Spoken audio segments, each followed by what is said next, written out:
Members of the audience, my name's Debbie Smith and I'm the Managing Partner of PwC, and I'm very honoured to have this role here to moderate the discussion today, albeit I suspect Kyle's going to wind us up before we get too far into the discussion. Premier, congratulations on leading a majority government. I think this time last year when we sat here I was banning questions from the audience about when the next election was on, so I guess we don't have to... So I'm sure there's lots of questions in the audience. So actually what we're going to do is I'm going to ask you all to raise your hand if you have a question, and a microphone will be brought to you. If you don't mind just standing so that we can see up here, because it's a little bit difficult to see into the audience, and state your name and the organisation that you're from, then we'll certainly be glad to take your question. But I'm going to lead off while you're all thinking about where you start from that very fulsome address. And actually, I guess we can't really sit up here unless we kind of reflect on what's happening at the federal level, Premier. We're on our seventh Prime Minister in a decade. And so I'm really interested in what that means for COAG and where you actually think the state will be in 2020 and your role in that state-federal relationship, and indeed whether we'll get more money out of it. Thanks, Debbie. Well, of course, COAG is due to happen in October, where we haven't yet got confirmation from the Prime Minister that it will take place. The next meeting of COAG, it will be the third Prime Minister that I would have sat at a COAG meeting with. And, my attitude is that when I meet with the Prime Minister, I want the best share that I can get for Queensland. And unfortunately, we haven't been getting that fair share. So we see billions of dollars being spent down south, and we pay taxes just like everybody else. And it would be good to see a bit more of a working partnership with the federal government in terms of delivering the infrastructure that we need. So, for example, we're getting on and building the Cross River Rail, but of course we have not got one single dollar coming from the federal government. So there seems to be a preoccupation with New South Wales and Victoria, but that doesn't stop us for continuing to take the fight to the federal government. And I might just reflect and just say that when I travel overseas as well, for my position as Premier and Minister for the Trade, that people want stability at a federal level, and it's just something that's not there at the moment.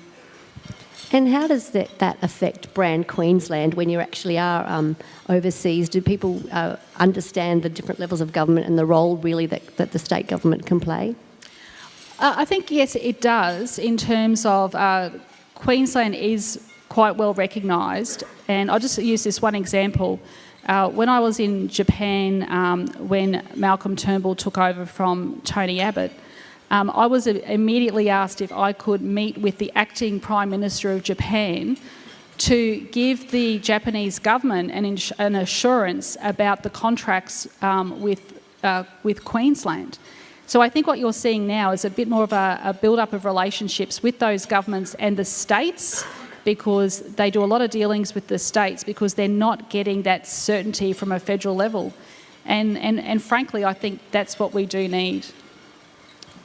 So in this year's budget, we saw a commitment of 75% of spend outside of the southeast Queensland corner. How are we going with that, and what role can the rest of the room play in terms of helping grow those regional economies? Yeah, that's a very good question, because, of course, we're such a decentralised state, and for people coming from other parts of Australia, it's a bit hard to get their heads around that. And I was just reflecting the other day that if I go to Townsville, then people in Cairns say, how come you haven't been here? And you sort of have to spread yourself across the whole of the state. And with that becomes, different challenges of those regional communities. We have a large infrastructure spend. We've allocated $45 billion in this budget over the next 4 years. And of course, most of that is in regional Queensland. So we know how important the Bruce Highway is, our network of beef roads, and of course the challenges of getting the ports upgraded as well.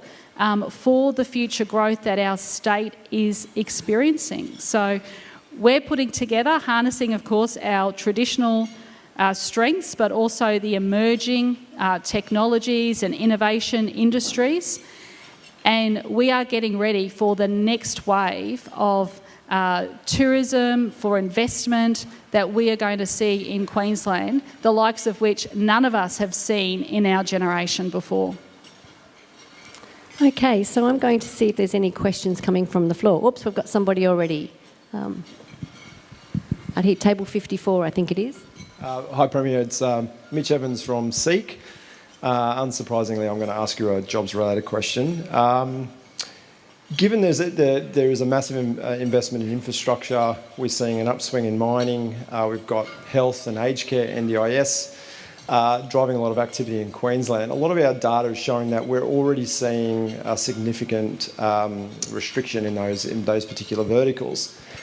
What can we do immediately to attract talent, especially given that our southern states are booming at the moment? How do we get them back into Queensland, and what role can the local government do to drive that? Yeah, look, thank you very much. And we have been very focused on our job programs, whether it's back to work, skilling Queenslanders for work. Of course, I mentioned in my address about the free TAFE with the courses.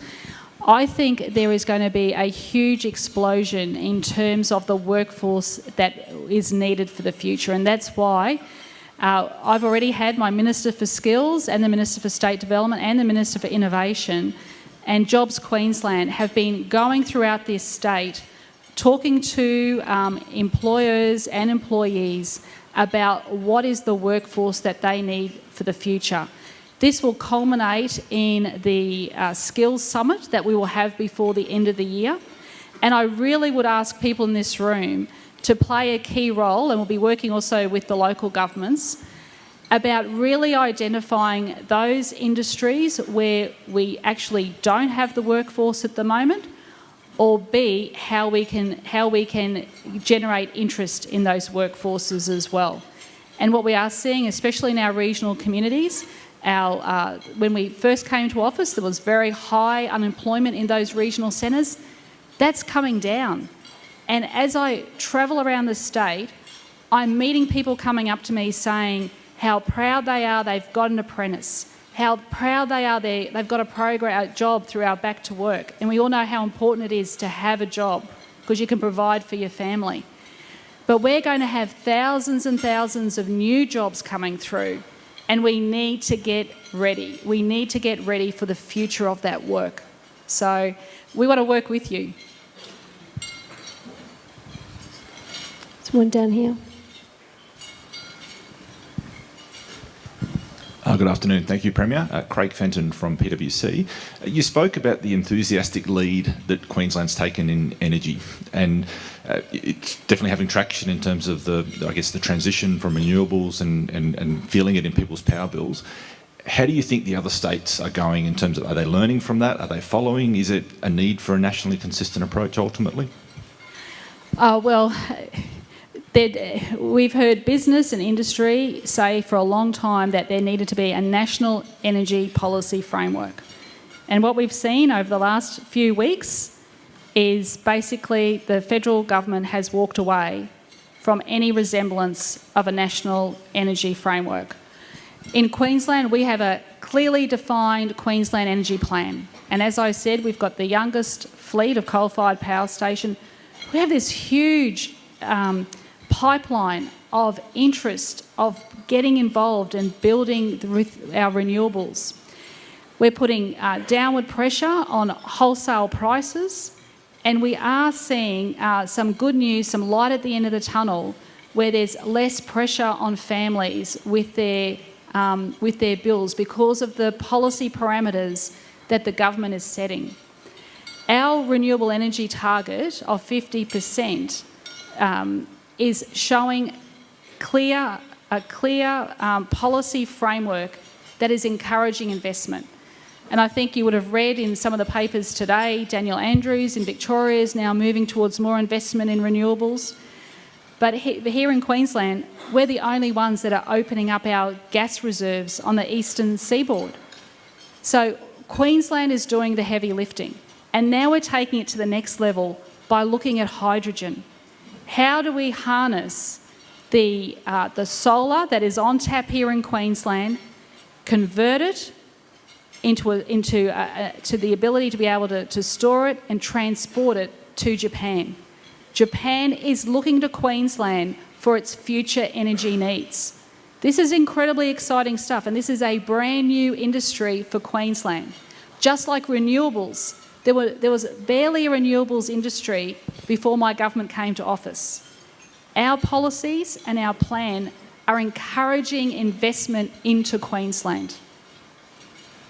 Probably got time for one more if there's any other question in the room.